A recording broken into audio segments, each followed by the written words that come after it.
Hello again, back with another weekly challenge video. I'm posting this one pretty early this time because I have maxed out the challenge. This is something I wanted to do ever since I first saw the Clockstopper. It's really cool. It's finally a week where it's possible. So, first wave, pretty normal. I'm aiming away from the mobs so that they get into me and they die on top of me. I collect the full XP value rather than the reclamation value of their sparks. Your gun doesn't actually shoot them when they're on top of you. So you actually have to wait till your potency procs and it spawns an ice trap on them and kills them. But then once you get your gun, your bloom cannon, I think bloom cannon is really important to go. It's attached to your pet so it can move around and shoot mobs for you. You can see I'm still trying to aim away, but there's only so much you can do with Sidewinder. Your pets kind of sort of have a mind of their own. For level ups, range is super important. I pick as much range as possible, and go for Assurance first. Assurance just is the most consistent way to get through the game without moving. Every time a mob dies on top of you, you get their spark. You get to fire another shot, so it's just really good for keeping mobs under control. The rest of the stuff I'm picking is just all damage stuff. Elemental damage, attack speed, crit, all that stuff's good.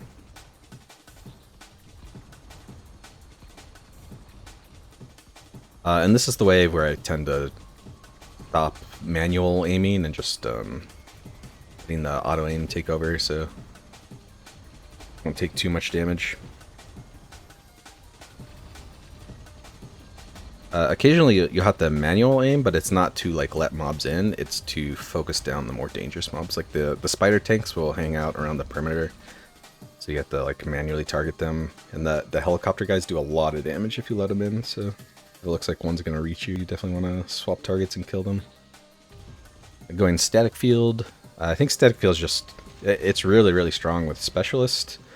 I think there are other shell protocols you want, so you don't really want to take strike reflex, and I think without strike reflex, static field is probably the best special. And also, since we're not moving, all the bosses and everything are be right on top of us, so you get the full shield damage value on them.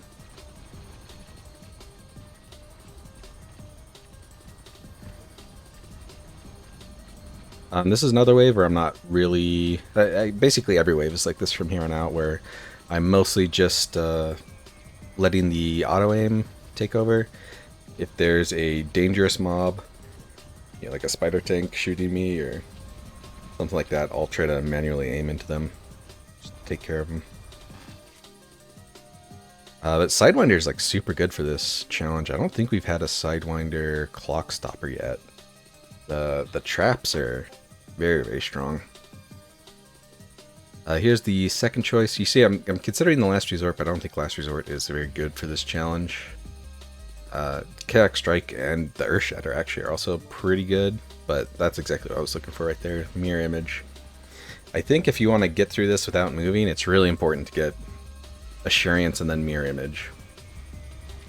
And then you can see on this wave, I don't have a lot of experience doing it, but I think the goal is obviously you press your static field on cooldown, and then since your gun can't hit the boss anyways, like your Annihilator can't hit the boss anyways, it's too long, I think you want to aim at the mobs that are like shooting you so that you shoot the mobs. They do less damage to you.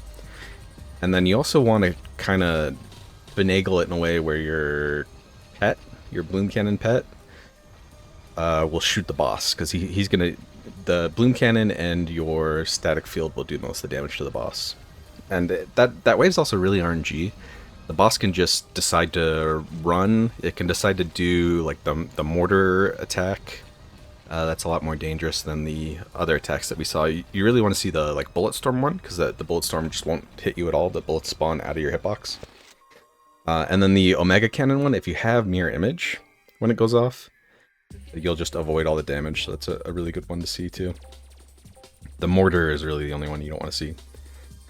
And then the rest of this run is really just Pretty straightforward. Here, I didn't want to see these guns. I ran out of rerolls. But of the options available, I think Flame Buffet's the best. It's infinite pierce. So when there's a bunch of mobs stacked up, it'll hit all of them. It's really strong with high potency, and Sidewinder gets a lot of potency just from level ups. And you saw the Bloom Cannon, I completed the Induration. You could maybe go Fulguration on the Bloom Cannon if you want to, particularly if you got some Light Stones early. But I think Induration is better. And the ideal second weapon I'd like to see is Soul River, but you don't need it. And then I'm building Fulguration on the Flamethrower. This wave is actually really dangerous. Wave 11. There's a lot of ranged mobs and a lot of like powerful mobs. Like all those guys that are dark blue will do a lot of damage to you. Especially the mortar guys do tons of damage. Then there's also like a homing rocket guy that'll do a lot of damage. And then there's like tons of spider tanks. There's a lot of dangerous mobs on this pack. Or in this wave. You definitely want to do some manual aiming to take care of them. Lightstone, that's pretty nice. And here's another boss where the boss is actually like really straightforward. You just press your static field and they melt. The rest of the traits, I'm looking for just like generic damage things. I'm thinking about the stability core here. I think it would have been pretty good. I probably could have just picked it and it would have been fine. But the thing I don't like about the stability core is it takes time to stack up on each wave. So on the boss waves, it's not going to be stacked immediately. So on the boss waves, it'll hardly do anything. Whereas Flurry, it stacks up like super fast, and you keep some stacks from the like previous wave going into boss waves. So I like the Flurry, even though you're already firing a lot of shots, just from having Assurance.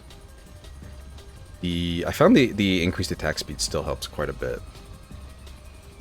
Yeah, you can see like there's a lot of mobs here just encroaching in on my circle. You can see like the ring of sparks. That's my pickup radius. There's a lot of mobs still getting inside there. So having the increased attack speed to take care of them all is really helpful.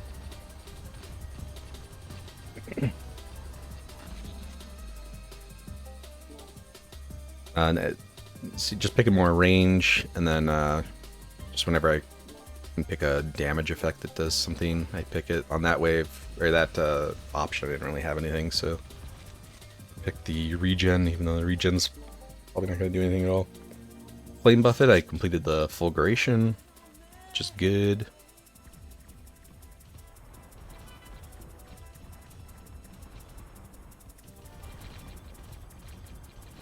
And this build actually has a lot of burn damage now. So I was thinking I could probably kill the last boss, like skip the second phase of the last boss, which just makes it a lot safer. No spoilers. We'll see what happens when we get there. And I guess some of the other shell protocols I think I like a lot. Revive would be great, just because I think my damage is like mostly sorted. I just kind of need to live. All these are whatever, but the percent damage is pretty good since I'm not running Blood Temple. So you don't have like a massive percent damage buff. Here, I was kind of just re-rolling for like Revive, I think is probably exactly what I was looking for. I'm considering the Volatile Shell here, but I don't have a lot of waves left. So I decided to just pick the Eagle Eye. Like I said, the percent damage buffs are, you know, when you aren't running Blood Temple, percent damage buffs are pretty good. That boss did a lot of damage. So if you don't have high damage output, that guy's probably actually going to kill you.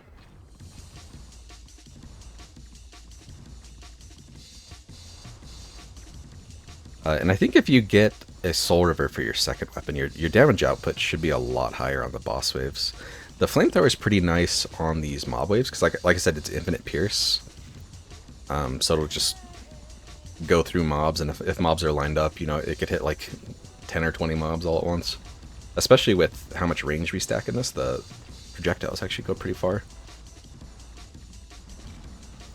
And it's like every one it passes through, if it crits, it'll spawn the fulguration beams too. So I'd say flamethrower is probably like the second best weapon to get after Soul River, but I definitely would have preferred Soul River. The last gun, like I said, I'm thinking I have enough burn damage in this build that I could probably skip the second phase, so I'm going for liquefaction on my Annihilator. I don't have high crit though, so I think I actually probably should have built it into fulguration as well. I think the fulguration would have been more burn damage with how low my crit is.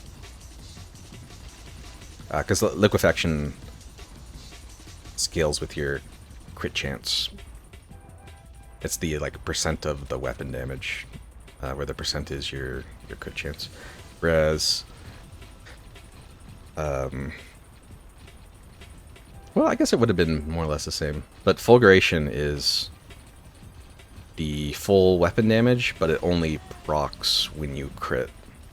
So it actually probably would have worked out about the same. Never mind.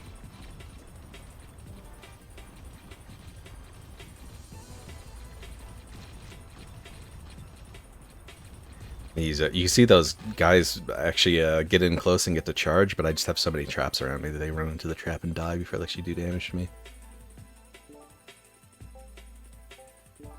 Yeah, see, I really low crit. I only have 25% crit. I reroll here for just a big gem. I was looking for like a big red or a big purple or a big blue. And the boss dies so fast. I almost skipped the second phase, but he died so fast anyways, it doesn't even matter. Yeah, there's the run. 0 seconds, I didn't move at all. Like it's really cool it's finally happened. Finally a week where it was possible. But then you'll see here, coming up, there's a bug. It's a little unfortunate. There's the weekly challenge leaderboard, I'm not on there. So apparently if you do it in 0 seconds without moving, you don't get on the leaderboard, but I have the video, so I hope you enjoyed. I think I'll probably do another run where I try to just move a tiny bit at the end just to get on the leaderboard, but yeah. Thanks for stopping by. See you around.